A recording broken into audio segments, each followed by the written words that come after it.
ہم وہی کہیں گے جو ہمارا دین ہم کو بتاتا ہے، عمل کرو تو تمہارا بھلا ہے۔ محمد مبارک وسلم صلاۃ و سلام علیک سیدی یا رسول اللہ صلی اللہ تعالی علیہ وسلم۔ بسم اللہ الرحمن الرحیم۔ الشیطان یعدکم الفقر ویأمرکم بالفحشاء واللہ یعدکم مغفرۃ منہ وفضلا واللہ واسع علیم۔ یؤتی الحکمۃ من یشاء ومن یؤت الحکمۃ فقد اوتی خیرا کثیرا وما یذکر الا اولو الالباب۔ شیطان تمہیں اندیشہ دلاتا ہے محتاجگی کا، وَيَأْمُرُكُمْ بِالْفَحْشَاءِ، اور حکم دیتا ہے تمہیں بے حیائی کا، وَاللَّهُ يَعِدُكُمْ مَغْفِرَةً مِّنْهُ وَفَضْلًا، اور اللہ تبارک و تعالی تم سے وعدہ فرماتا ہے بخشش اور فضل کا، وَاللَّهُ وَاسِعٌ علیم، اور اللہ وسعت والا علم والا ہے۔ یؤتی الحکمۃ من یشاء، جسے چاہتا ہے حکمت دیتا ہے، ومن یؤت الحکمۃ فقد اوتی خیرا کثیرا، اور جسے حکمت ملی اسے بہت بھلائی ملی، وما یذکر الا اولو الالباب، اور نصیحت نہیں مانتے مگر عقل والے۔ پچھلی آیتوں میں قبولیت صدقہ کے چند شرائط بیان کیے گئے تھے کہ مال حلال ہو، خیرات کرنے والا فقیر کو کسی طرح کا طعنہ نہ دے، ایذا نہ پہنچائے، احسان نہ جتلائے، اور اس آیت کریمہ میں اب اسی قبول کی ایک اور شرط بتائی جا رہی ہے کہ صدقہ کے قبولیت کے لیے ان تمام شرطوں کے ساتھ ساتھ ایک اور شرط یہ ہے کہ آدمی اسے خوش دلی سے کرے۔ پچھلی آیت میں بتایا گیا تھا۔ اب خوش دلی کے میں کون سی چیزیں رکاوٹ پیدا ہو سکتی ہے، یہاں اس کا بیان ہو رہا ہے۔ عام طور پر انسان کے دلوں میں اس طرح کی باتیں اٹھتی ہیں۔ اور دوسرا تعلق یہ ہے کہ اس آیت کریمہ سے بہت پہلے سے صدقہ اور خیرات کے فضائل اور اس کے فوائد بیان ہو رہے ہیں۔ اب یہاں پر یہ بتایا جا رہا ہے کہ خیرات ہے تو بہت اعلیٰ چیز، مگر اس کے لیے کچھ رکاوٹیں ہیں، اور ہر اچھی چیز کے لیے کچھ رکاوٹیں ہوتی ہیں۔ تو ان رکاوٹوں سے بروقت قرآن نے متنبہ کر دیا ہے کہ اس طرح کی رکاوٹیں آئیں گی، تو اس کے اوپر ہوشیار رہنا ہے۔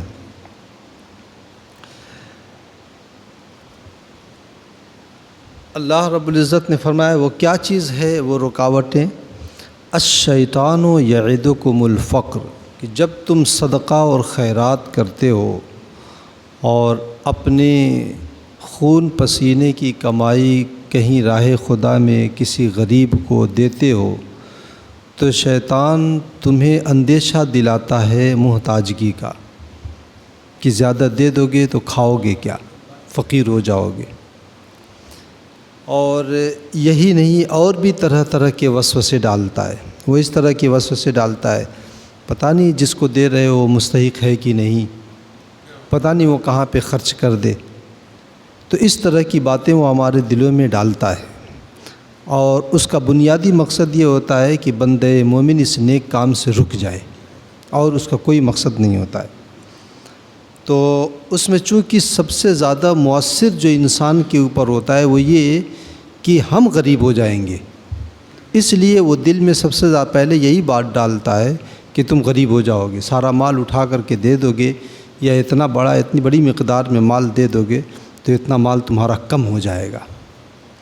اس کا مطلب یہ ہے کہ صدقہ و خیرات میں اگر کوئی رکاوٹ ڈال رہا ہے تو وہ کسی نہ کسی طرح کا شیطان ہے، چاہے انسانی شیطان ہے، چاہے جناتی شیطان ہے، چاہے نفسانی شیطان ہے، کیونکہ نفس میں بھی تو ہمارے اندر بھی تو نفس جو ہے وہ بھی تو ایک شیطان کا کام کرتا ہے۔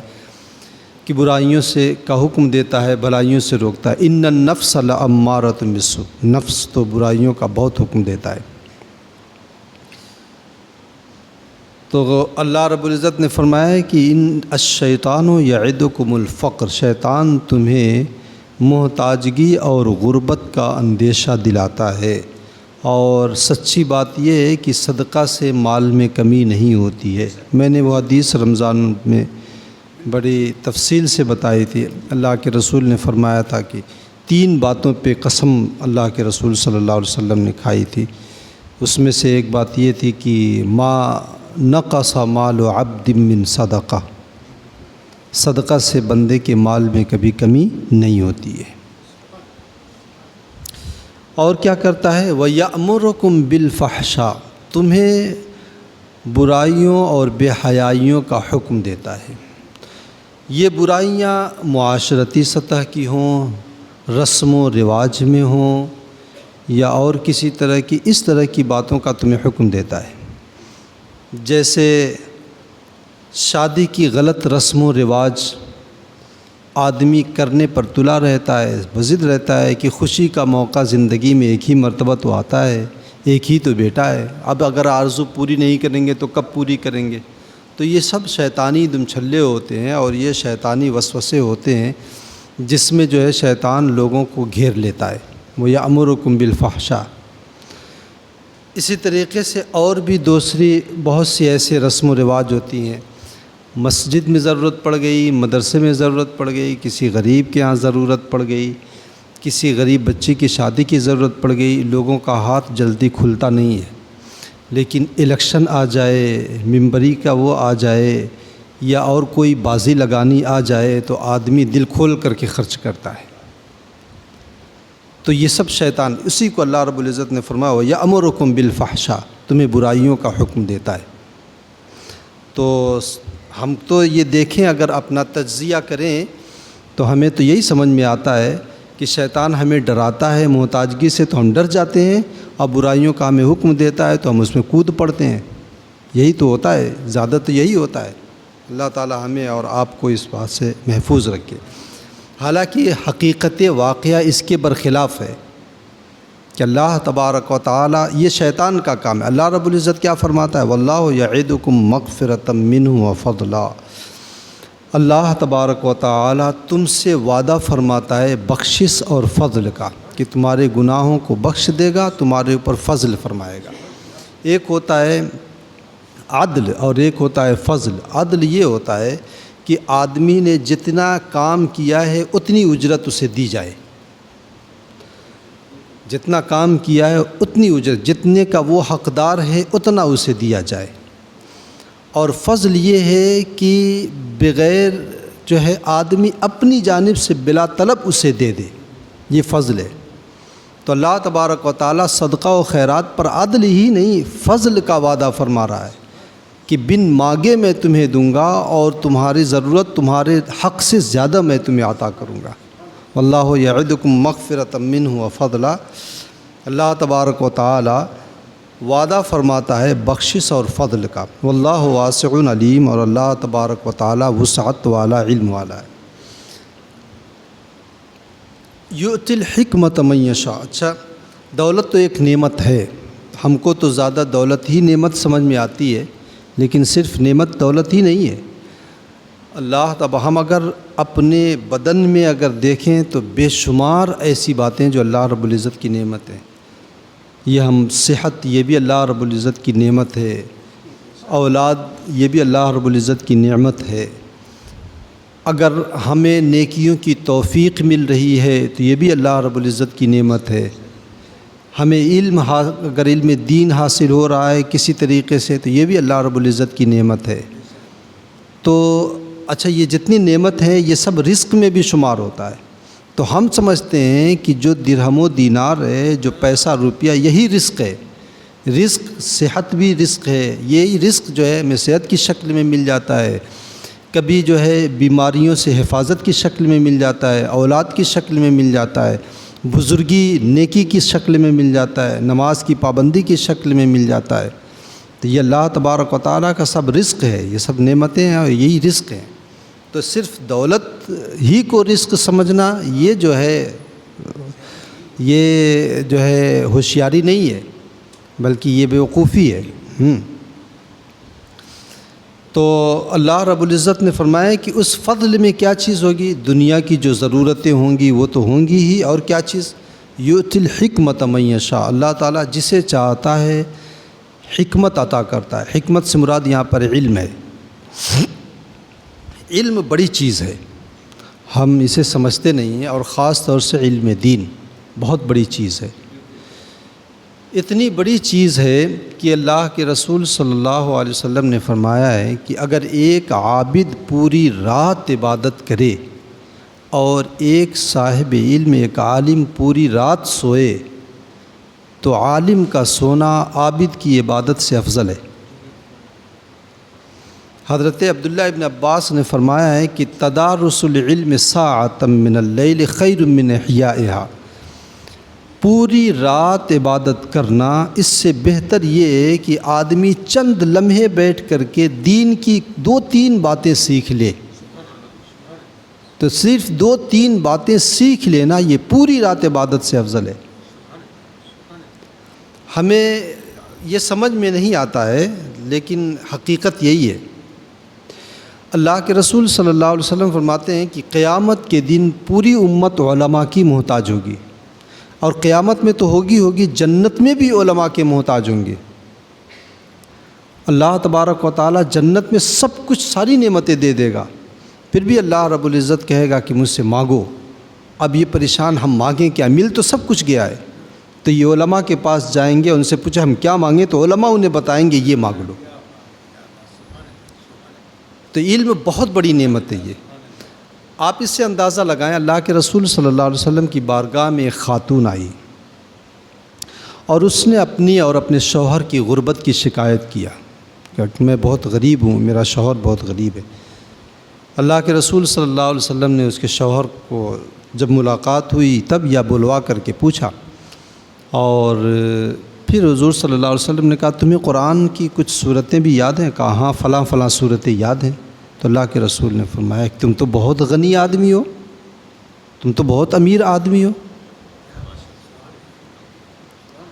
حضرت امام اعظم رحمۃ اللہ تعالیٰ علیہ نے اپنے بیٹے حضرت حماد کو پڑھانے کے لیے ایک قاری صاحب کا انتظام کیا، تو انہوں نے جب ان کو سورہ فاتحہ یاد کرا دیا تو امام اعظم رحمۃ اللہ تعالیٰ علیہ نے سنا کہ سورہ فاتحہ یاد کر لیا میرا بیٹا، تو انہوں نے قاری صاحب کو اس زمانے میں 3000 درہم دیا تھا۔ 3000 درہم جانتے ہیں آج اگر کریں تو لاکھوں میں جائے گا۔ تو انہوں نے کہا کہ حضور میں نے کوئی خاص محنت تو نہیں کیا ہے، بہت معمولی سی چیز سورہ فاتحہ یاد کرایا، آپ نے اتنی ساری دولت اٹھا کے دے دیا۔ تو امام اعظم نے کہا کہ کل سے مت آنا، کل سے آنا مت پڑھانے کے لیے۔ تو انہوں نے کہا کہ حضور کیا بات ہے، مجھ سے کیا خطا ہو گئی ہے؟ تو امام اعظم نے کہا تم نے قرآن کی اہمیت جانی ہی نہیں ہے، تم نے قرآن کی اہمیت سمجھی ہی نہیں ہے۔ سورہ فاتحہ پہ 3000 درہم کیا، پوری دنیا کی دولت بھی خرچ کر دی جائے تب بھی جو ہے سورہ فاتحہ جو ہے یہ اللہ رب العزت کی نعمت بھاری پڑے گی ساری دنیا کی دولت پر۔ تو یہ علم جو ہے بہت اہم چیز ہے۔ تو اللہ رب العزت نے فرمایا یؤتی الحکمت من یشاء، کہ اللہ تبارک و تعالی جسے چاہتا ہے۔ اچھا آپ خود غور کر لیں کہ اللہ تبارک و تعالی نے صحت جس کو چاہا دیا، مسلمان ہو غیر مسلم ہو، دولت جس کو چاہا اللہ رب العزت نے دیا، مسلمان ہو کہ غیر مسلم ہو، سب کو۔ اس کے علاوہ دنیا کی اور بھی جتنی چیزیں، جتنی نعمتیں ہو سکتی ہیں وہ سب مسلم غیر مسلم سب اس میں شریک ہیں، لیکن علم دین اللہ نے صرف اور صرف مسلمانوں کو دیا ہے، صرف اور صرف مسلمانوں کو دیا ہے۔ تو یہ بہت بڑی دولت ہے۔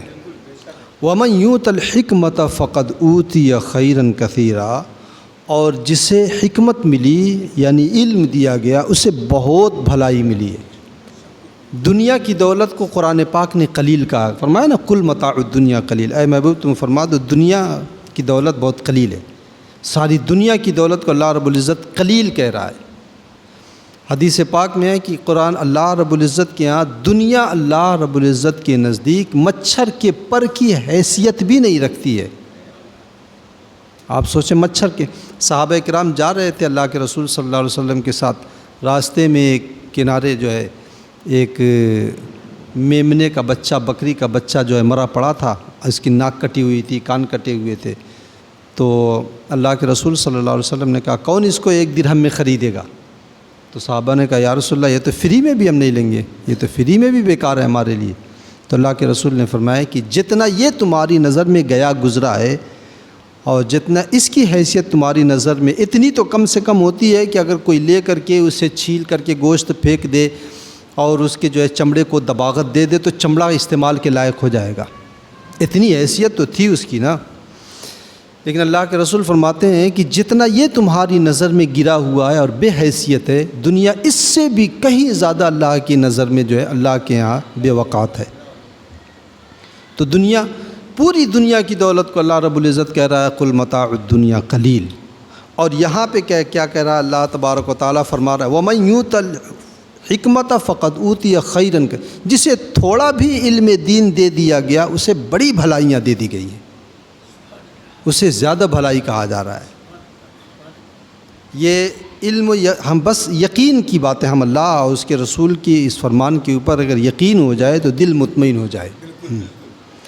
وما یذکر الا اولو الالباب، مگر بات یہی ہے کہ نصیحت تو صرف عقل والے ہی پکڑتے ہیں، عقل والوں ہی کو یہ بات سمجھ میں آئے گی اور وہی اس سے نصیحت پکڑیں گے۔ اللہ تعالیٰ مجھے اور آپ کو اس پر عمل کی توفیق عطا فرمائے۔ اللہم صلی علی سیدنا شفیعنا نبینا مولانا محمد وبارک وسلم صلاۃ و سلام علیک سیدی یا رسول اللہ صلی اللہ علیہ وسلم۔ اللہم ربنا تقبل منا انک انت السمیع العلیم وتب علینا انک انت التواب الرحیم، وصلی اللہ تعالی علی خیر خلقی ونور عرشی وقاسم رزقی محمد وعلی آلہ واصحابہ اجمعین برحمتک یا ارحم الراحمین۔